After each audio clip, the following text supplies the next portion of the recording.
Hey, Bernard Sheridan here, and we're going to take a look today at the swing of Paul Casey. So Paul Casey had a great first round at the Masters in 2020, and this is a 9-iron. He's hitting into his 16th green here and setup. So I want you to notice a few things about his setup here. First is stance is pretty narrow here.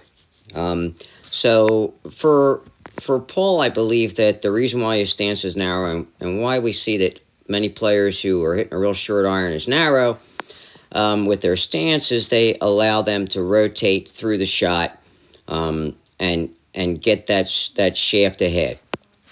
It allows them to make a better weight transfer. So you might want to have just a little bit narrower stance with a short iron. So let's go to the top.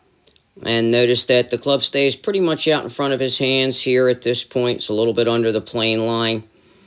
And up to the top, right? So now as he starts down, what I want you to notice is footwork.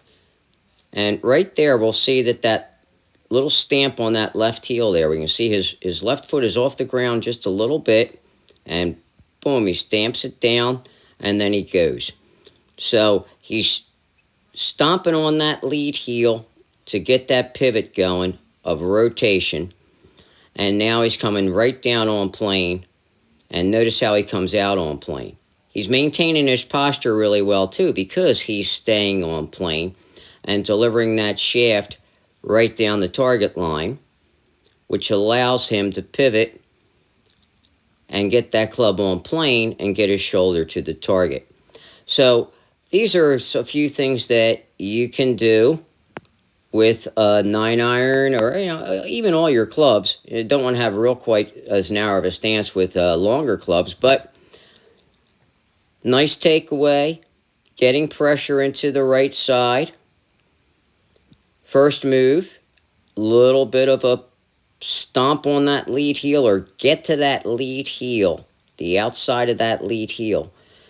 Here's another thing that this allows to happen. As that rotation happens, notice how the club is starting to slot into the plane because his right arm is getting closer to his body as he starts to push off that back foot and stomp on that front foot.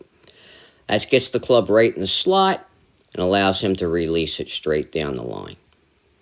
Nice balanced finish here too. So that's a quick look at the swing of Paul Casey.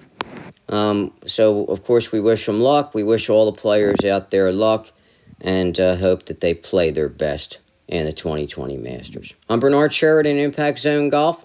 We'll see you.